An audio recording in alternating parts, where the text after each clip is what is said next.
Hoje vamos falar da cozinha, espaço onde as donas de casa reproduzem dia a dia a magia de cozinhar quitutes para suas famílias. Certo? Errado! Na cozinha nada é fruto de magia. É só prestar atenção para perceber a aplicação prática de conceitos científicos. Cortar, alavanca, pressão. Fogo, atrito, combustão. Ferver, calor, ebulição. Bater, misturar, solução. Abram seus cadernos, o banquete vai começar. Olá a todos, é com grande alegria que hoje nós poderemos observar a física, mas a física vista de uma situação um pouquinho diferente. Nós vamos ver a física na prática, em especial a física na cozinha. Já na introdução nós podemos ver algumas imagens que relacionaram alguns fenômenos físicos que são aplicados na cozinha. Desde a parte de trocas de calor, mudanças de estado físico, pressão, alavancas e uma infinidade de tópicos, de conteúdos da física que a gente pode relacionar com o dia a dia, em especial na cozinha. Então hoje, o tema da aula de hoje, nós iremos falar sobre física na cozinha.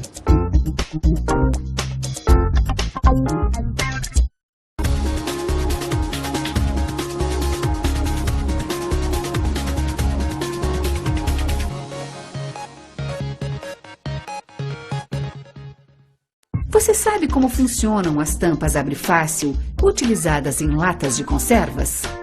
Antes de explicarmos o funcionamento, vamos observar do que ele é constituído para darmos a explicação. Então, primeiramente, um invólucro metálico, que vai impedir as ações externas, uma tampa que contém, podem observar aqui no meio, um invólucro de plástico.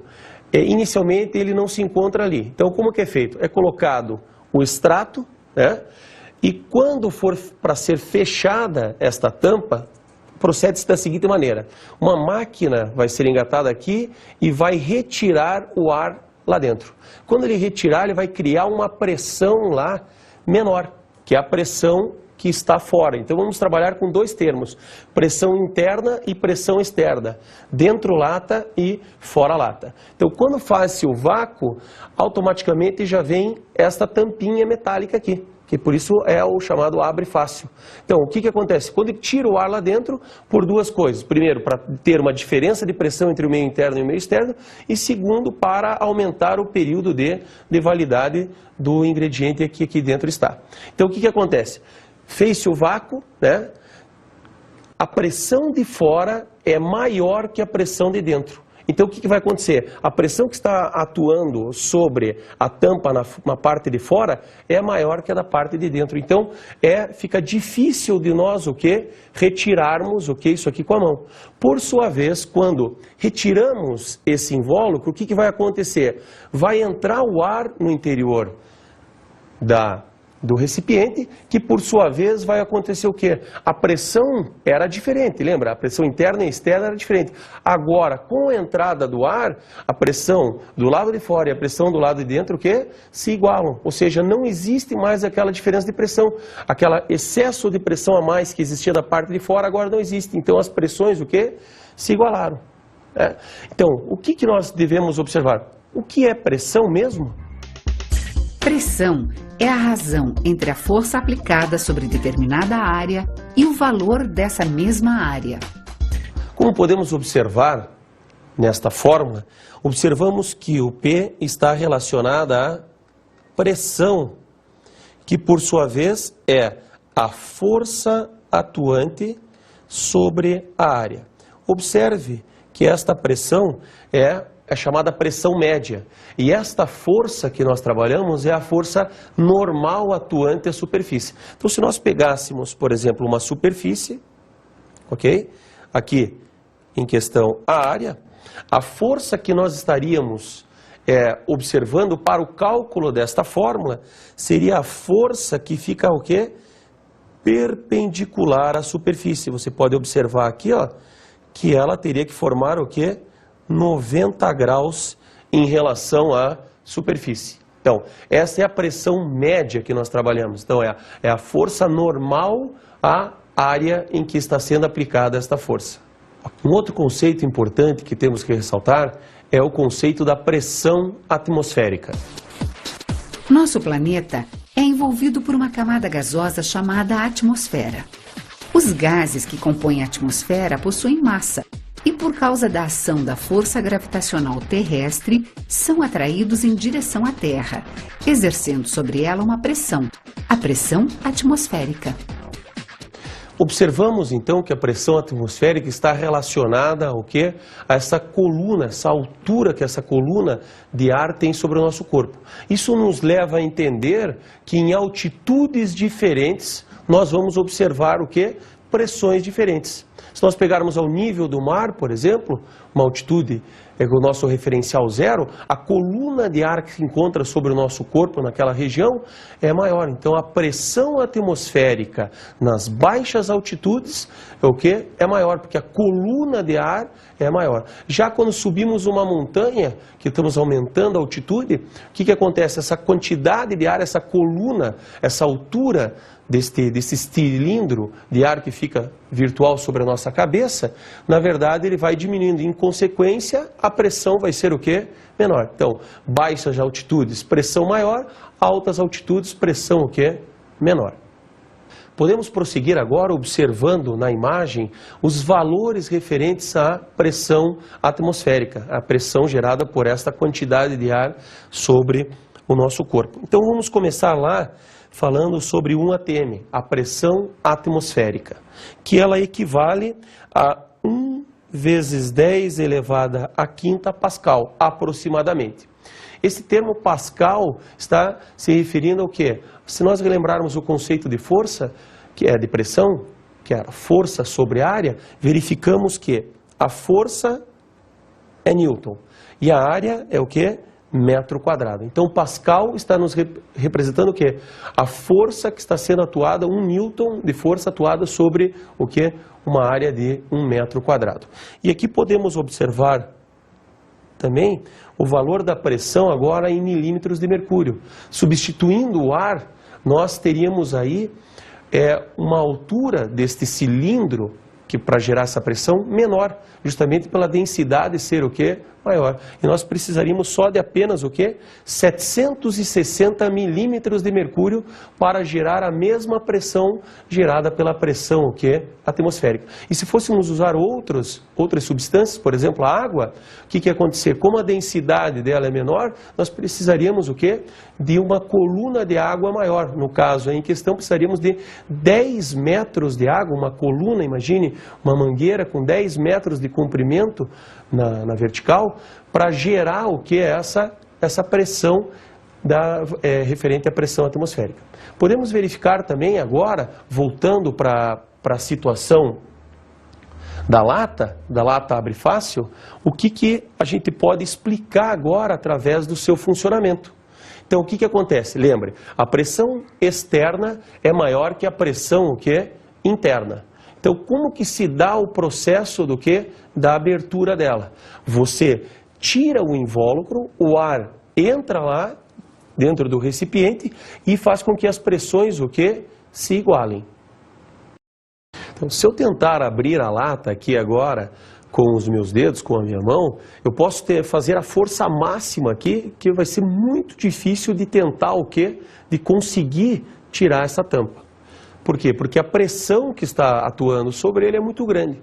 Então, o que acontece? Nós temos este invólucro, que agora, uma vez a gente vai tirar ele, e o que você vai observar? Ó, o ar entrou, ok? Quando o ar entrou, o que acontece? Estabilizou a pressão, e agora a gente abre com cuidado aqui para não ter nenhum problema, e você consegue abrir. Então, justamente por causa da entrada do ar, faz com que as pressões fiquem iguais e a facilidade na sua abertura. Você sabe qual é a intensidade da força que age em cada metro quadrado de superfície devido à pressão exercida pela atmosfera no nível do mar? Observando agora a fórmula da pressão igual a força sobre a área, nós conseguimos calcular esta força que a pressão atmosférica exerce sobre 1 metro quadrado de área. Então, observe lá. a fórmula, pressão, força sobre área. A pressão ao nível do mar, no ATM, vamos considerar 1 vezes 10, o que? A quinta. A força, objeto que nós queremos calcular, e a área de 1 metro quadrado. Se nós fizermos a multiplicação, observamos que esta força é 1 vezes 10 elevada a quinta newtons. Ou seja, se nós compararmos, relacionarmos a massa, ou seja, se nós pegarmos a fórmula do peso igual a massa vezes a gravidade e aplicarmos esta força, nós chegamos à conclusão de uma massa de 1 vezes 10 a quarta quilos atuando sobre o quê? Sobre uma área de 1 metro quadrado, ou seja, 10 toneladas sobre metro quadrado é a influência da pressão, é a força com que a pressão atmosférica exerce sobre essa superfície de 1 metro quadrado no nível do mar, na região do mar. Qual é a intensidade da força que a atmosfera exerce sobre a tampa de um recipiente de molho de tomate em conserva? Podemos observar agora, para a parte de como calcularmos a força que está agindo sobre a lata, quando ela ainda fechada, quando existia aquela diferença de pressão, nós podemos calcular quantos newtons aplica sobre essa determinada tampa, para ver como é mesmo difícil o que? A sua abertura só com os dedos. Então, como que nós podemos proceder para fazer esse cálculo? A primeira coisa que nós temos que obter é o que? É o raio desta circunferência, ou seja, podemos calcular o diâmetro e dividir por 2, porque o raio é o diâmetro, metade do diâmetro, né? O momento que já conseguido o raio desta circunferência, nós podemos o que? Aplicar nesta forma, como foi feito para 1 metro quadrado, e descobrirmos qual é a força com que essa pressão atmosférica está atuando sobre essa tampinha. Então vamos observar lá, vamos pegar a tampa, vamos pegar a fita métrica para a gente poder o que? Determinar o que é esta medida. Se nós pegarmos aqui aproximadamente no centro da tampinha e observarmos aqui, ó, ela vai dar um raio de aproximadamente então 3,3 centímetros. Então, já tendo o conhecimento desta informação, do raio da tampa, nós podemos agora calcular o que? A área desta tampa. E através da área, poderemos determinar a força com que a pressão atmosférica está atuando sobre a tampa. Observe lá, vamos ao cálculo da área. Então a área para nós calcularmos da tampinha é πr ao quadrado. Ok? O valor de π usaremos aproximado de 3,14. Lembre que o raio é 3,3 centímetros. Aqui na imagem, nós já colocamos ele na unidade do Sistema Internacional. Ele já está o quê? Em metro. Elevado ao quadrado, se nós fizermos esta operação, esta multiplicação, encontraremos um valor aproximado para a área da tampa de 3,4 vezes 10 a menos 3 metro quadrado. Tendo em mãos este valor, agora nós podemos calcular, voltando para a fórmula da pressão, a força atuante sobre ela. Então, observe, ao nível do mar, pegamos a fórmula novamente da pressão igual a força sobre a área, o valor da pressão 1 vezes 10 a quinta, a força, o que nós estamos procurando, que está atuando sobre a tampa da lata, e a área da lata, como foi calculado lá, usando πr ao quadrado. Se nós fizermos a multiplicação, produto dos meios igual ao produto dos extremos, nós chegamos ao seguinte valor, a uma força de 3,4 vezes 10 ao quadrado newtons, ou seja, 340 newtons. Okay? Se nós fizéssemos uma comparação, era como nós tivéssemos colocado sobre essa tampa aproximadamente aí, o quê? Uns 7 pacotes de açúcar, 5 quilos, sobre a tampa. Então, pense agora, como é que nós conseguiríamos apenas com a força dos nossos dedos, vencer esta força de 340 newtons? Então, aí está a explicação por que da dificuldade de abrirmos o que é só usando a força dos nossos dedos.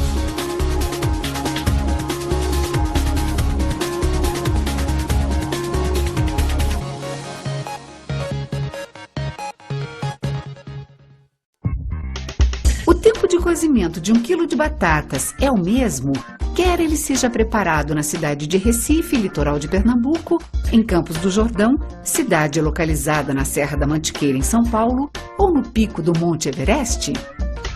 A princípio, antes de respondermos essa questão, vamos falar um tempo sobre esse termo cozimento, o ato de cozinhar. Numa conversa é comum a gente observar que essa pessoa cozinha bem, ou esse jantar, o cozinheiro, até relacionar a pessoa que está a cozinhar como cozinheiro.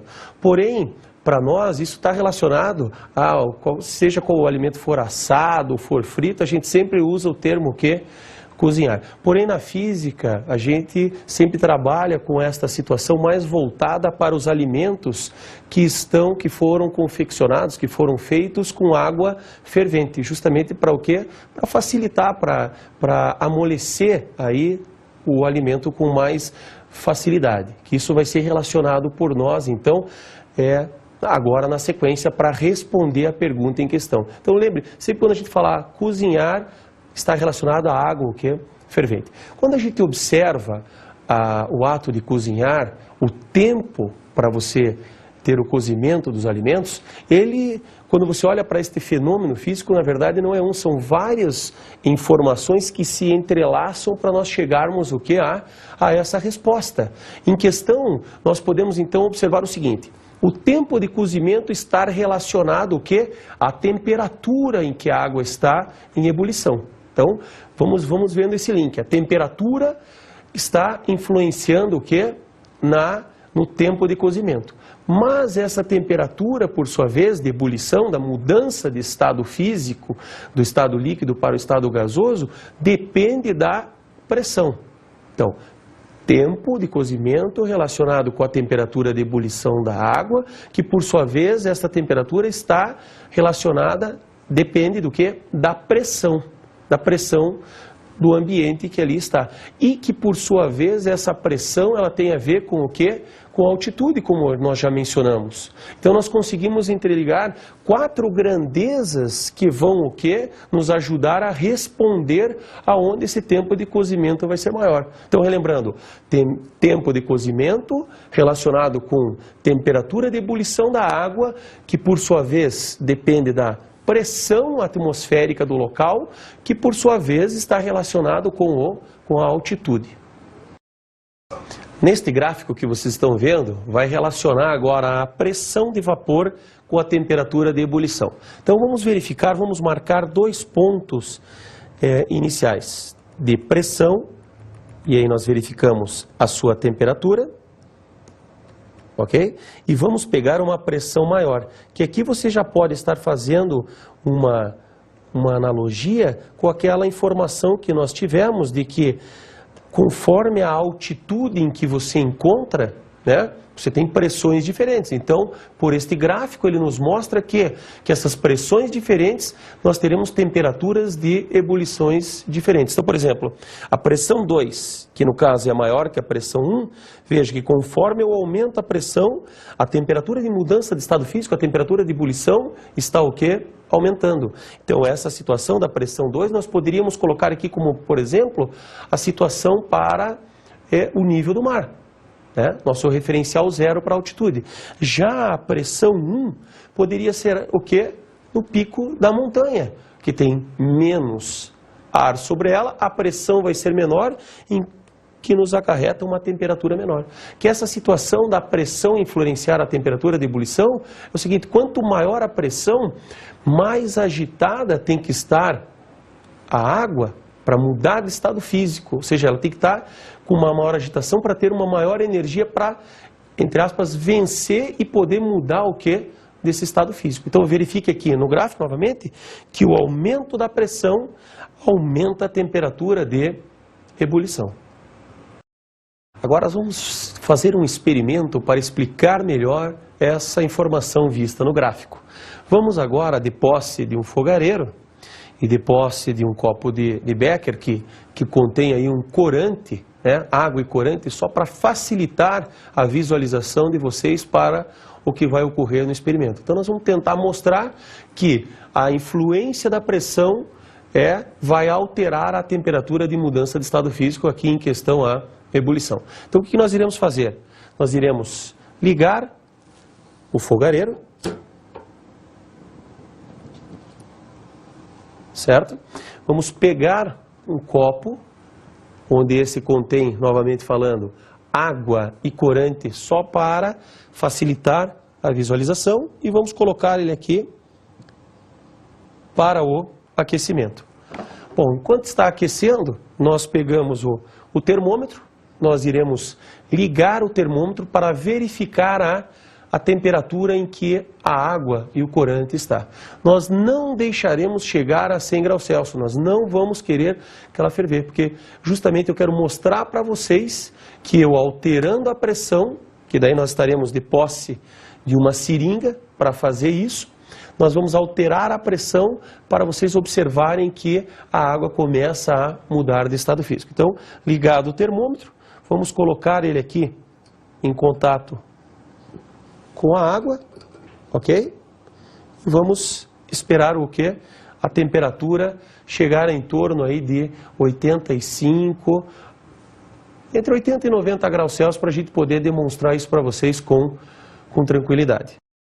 Então agora nós estamos com a água chegando próximo de 80 graus Celsius e até passando, então nós iremos desligar o fogo, ok?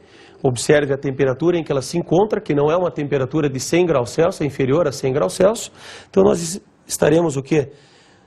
Puxando uma determinada quantidade deste líquido com corante da água, por sua vez tampando a extremidade, e agora verificaremos o quê? Vamos puxar o êmbolo para aumentar o volume, que por sua vez vai diminuir o quê? A pressão. E verificaremos que a água começa a borbulhar, ou seja, está ocorrendo a ebulição. Se nós voltarmos, ela desfaz, volta a não entrar mais em ebulição. Com isso, então, podemos demonstrar a influência da pressão na temperatura de ebulição. E agora podemos terminar a responder à questão inicial, que era determinar aonde que a temperatura de cozimento vai ser o quê? Onde o tempo de cozimento vai ser maior ou menor. Podemos ver na imagem que com o aumento da altitude ocorre uma diminuição da temperatura de mudança de estado físico, da ebulição. Ou seja, a cada 1000 metros de altitude que nós temos, que nós elevamos, a temperatura reduz em 3 graus Celsius. Então, o aumento da altitude diminuindo a temperatura de mudança de estado físico. Respondendo então à questão inicial, temos já a de Recife, que é o nível do mar, com a temperatura de ebulição de 100 graus Celsius.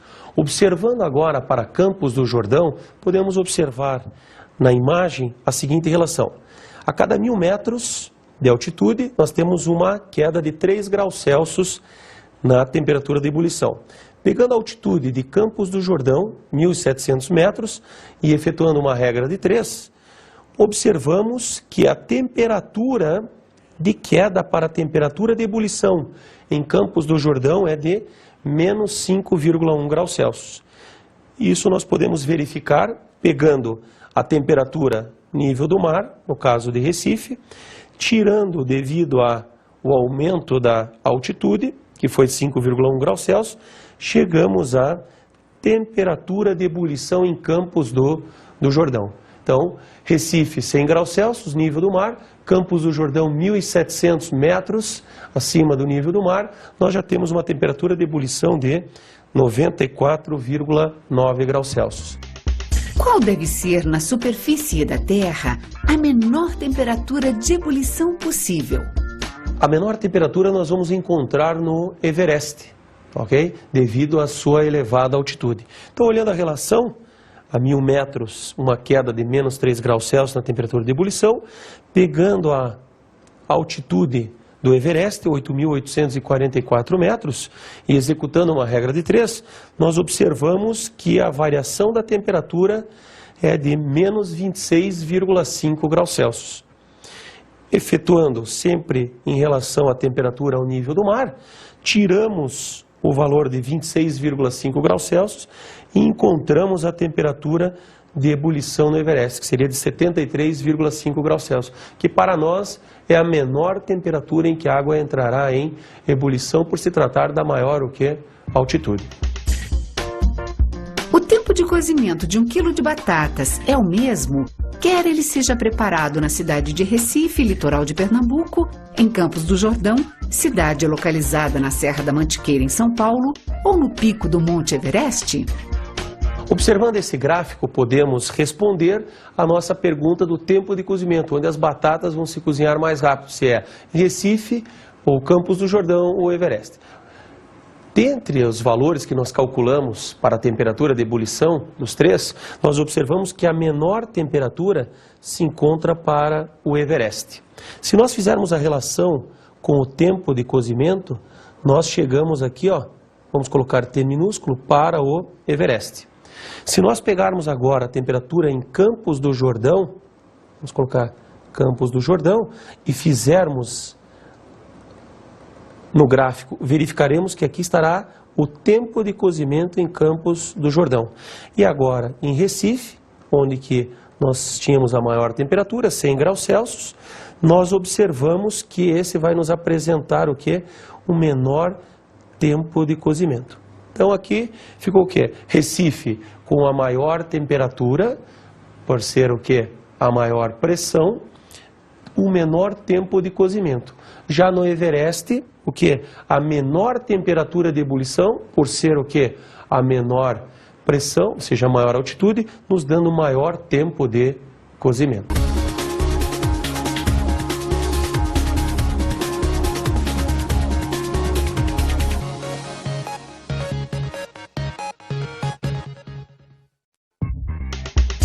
Por que é hábito abaixar o fogo imediatamente após a água começar a ferver?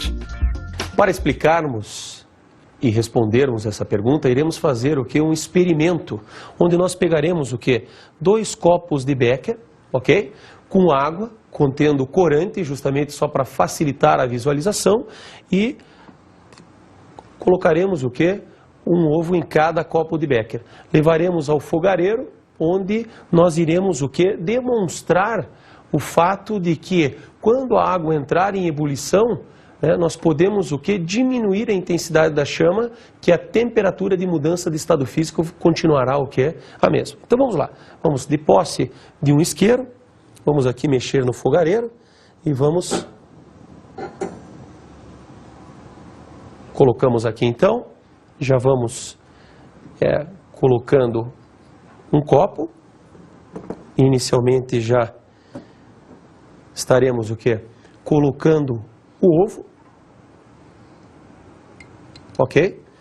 E levaremos ele ao fogo.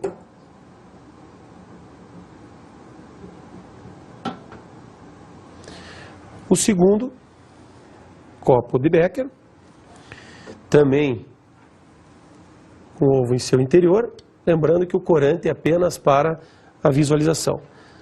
Colocamos o fogo para o segundo.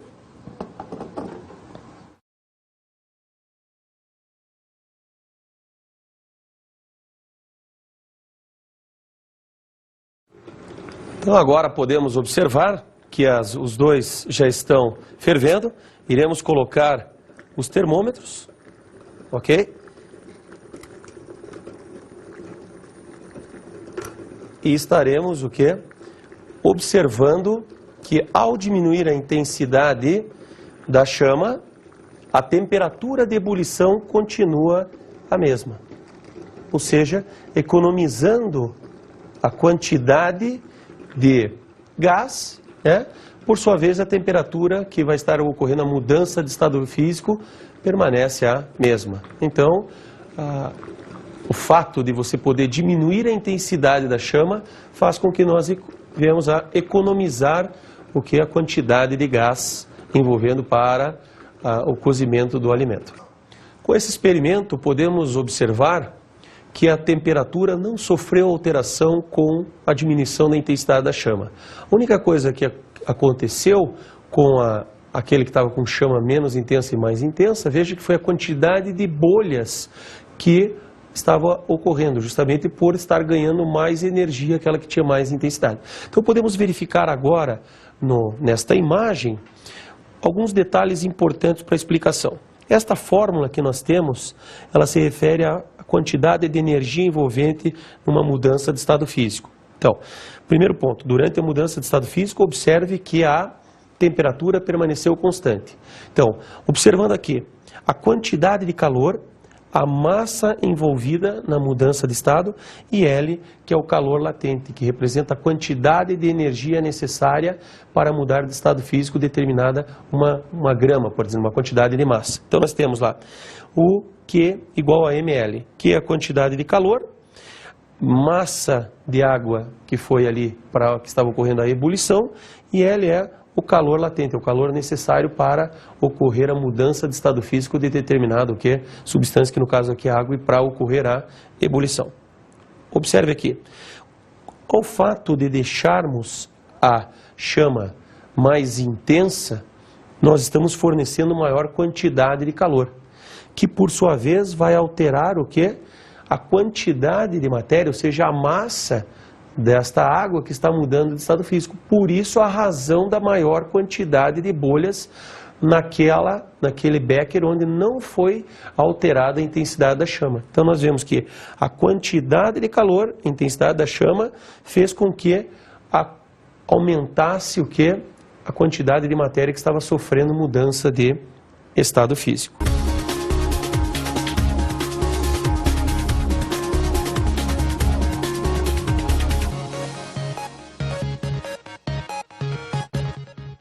Essa quantidade, às vezes, intensa de calor produzida pela chama não é de muito interesse para alguns alimentos, algumas técnicas que você utiliza na cozinha.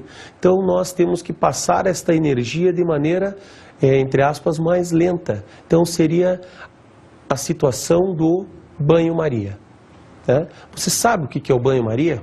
Então vamos tentar explicar para vocês esse termo banho-maria. Então, você vai pegar um recipiente, né? Você vai colocar água, lembrando sempre que o calor específico da água ele é muito elevado, então essa variação da temperatura ela vai se processar numa velocidade menor, para justamente não colocar esse alimento, seja ele o sólido, o líquido, alguma coisa, em contato direto com a chama. Então o que nós fazemos? O banho-maria consiste no seguinte, de você fornecer energia para o recipiente fornecer energia para a água.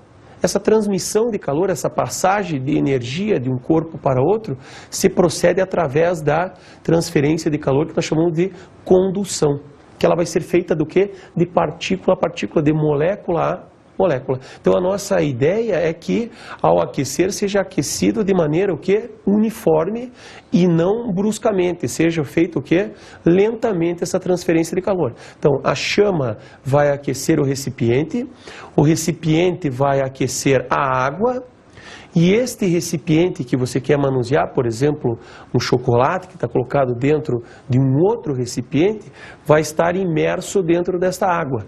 E essa água, por sua vez, vai aquecendo lentamente, vai transferir energia para o quê? Para este recipiente que contém o café que você quer aquecer, ou até mesmo a comidinha da criança, a papinha, ou um chocolate que precisa ser derretido. Então o que acontece? Ele vai acontecendo gradativamente, justamente para não dar o que nós chamamos de choque térmico, essa transferência ser quase que uniforme para o recipiente que se deseja aquecer.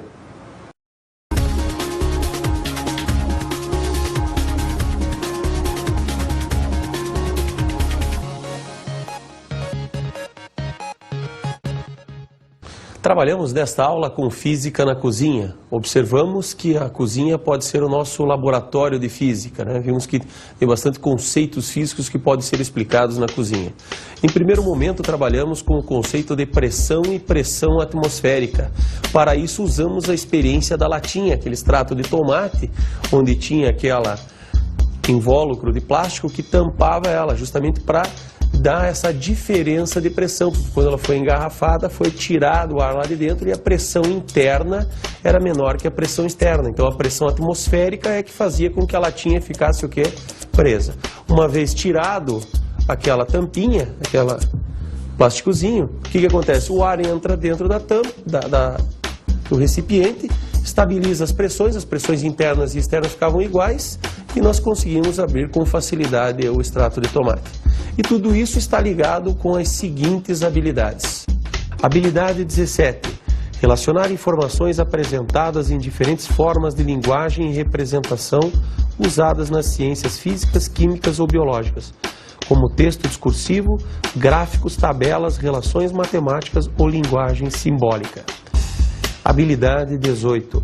Relacionar propriedades físicas, químicas ou biológicas de produtos, sistemas ou procedimentos tecnológicos às finalidades a que se destinam. Dando continuidade ao estudo, observamos a termodinâmica, onde pudemos estar relacionando ao tempo de cozimento dos alimentos, que vimos que esse tempo de cozimento está relacionado à temperatura de ebulição, e esta, por sua vez, ligada à pressão atmosférica local, e essa com a altitude, né? Então nós pudemos, através daquela experiência da seringa, demonstrar que podemos mudar o estado físico, no caso aqui em questão do estado líquido para o estado gasoso, não fornecendo calor, mas sim, não alterando a temperatura, né, no caso do calor, mas sim alterando o que é a pressão. Quando nós colocamos aquela água quente na seringa e tampamos ela e puxamos o êmbolo, o que nós fizemos? Nós proporcionamos lá dentro o quê? Uma diminuição da pressão. E aí nós conseguimos fazer com que a água chegasse ao seu estado de fervura, sem, entanto, mudar a sua temperatura, só alterando a pressão. E todos esses conceitos ficam relacionados com as seguintes habilidades. Habilidade 17. Relacionar informações apresentadas em diferentes formas de linguagem e representação usadas nas ciências físicas, químicas ou biológicas, como texto discursivo, gráficos, tabelas, relações matemáticas ou linguagem simbólica. Habilidade 18. Relacionar propriedades físicas, químicas ou biológicas de produtos, sistemas ou procedimentos tecnológicos às finalidades a que se destinam. Habilidade 21. Utilizar as leis físicas e ou químicas para interpretar processos naturais ou tecnológicos inseridos no contexto da termodinâmica e ou do eletromagnetismo. Nesta aula também observamos a calorimetria, a mudança de estado físico, né? Vimos a parte de temperatura, de ebulição, de calor, de massa, onde tudo isso foi utilizado para explicar a experiência envolvendo a água fervendo com ovo, né? Observamos lá que no momento em que a água começa a ferver, nós podemos diminuir a intensidade da chama, que esta vai continuar na temperatura de fervura, no caso 100 graus Celsius. A única coisa que difere se você deixar a chama alta ou baixa, na verdade, vai ser a quantidade de água que estará mudando de estado físico.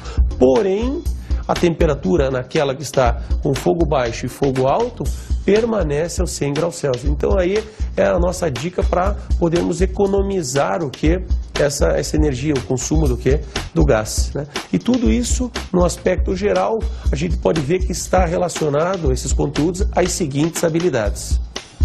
Habilidade 17. Relacionar informações apresentadas em diferentes formas de linguagem e representação usadas nas ciências física, química ou biológicas, como texto discursivo, gráficos, tabelas, relações matemáticas ou linguagem simbólica. Habilidade 18. Relacionar propriedades físicas, químicas ou biológicas de produtos, sistemas ou procedimentos tecnológicos a finalidades a que se destinam. Habilidade 21. Utilizar leis físicas e ou químicas para interpretar processos naturais ou tecnológicos inseridos no contexto da termodinâmica e ou do eletromagnetismo. E como termo final, trabalhamos com a transmissão de calor, a condução térmica, onde vimos o conceito de calor, temperatura de ebulição, equilíbrio térmico, né? Em especial a condução térmica. Para isso, explicamos a situação do banho-maria, do fato de você colocar uma panela com água para esta aquecer e aí sobre esta panela que contém água você inserir lá o que você deseja aquecer, no caso o chocolate, né? Porque daí o calor da chama vai passar para a panela vai passar para a água e esta, por sua vez, vai aquecendo lentamente e a condução térmica vai ser feita de maneira integral sobre todo o que a barra de chocolate que você queria derreter, ou seja, vai gradativo. E lembrando que essa temperatura nunca vai passar os 100 graus Celsius, porque é a temperatura de fervura da água. Então tudo isso nós podemos relacionar com a condução térmica, né?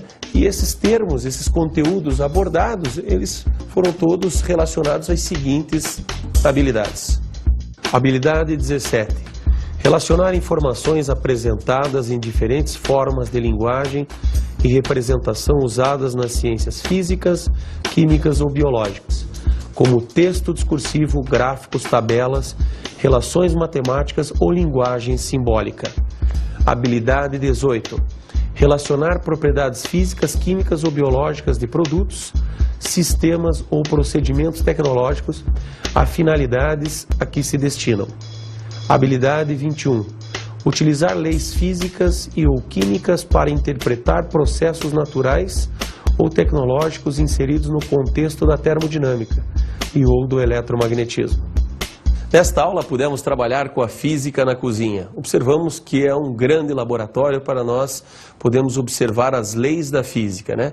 Desde a parte de temperatura, mudança de estado físico, trocas de calor, equilíbrio térmico, até a transmissão de calor na parte de condução. Então tudo isso para ver que a física está presente no nosso dia a dia, em especial aí tentamos mostrar algumas das informações que podem ser estudadas para a gente apresentar um pouquinho de forma mais clara as leis da física, usando aí a cozinha como pano de fundo.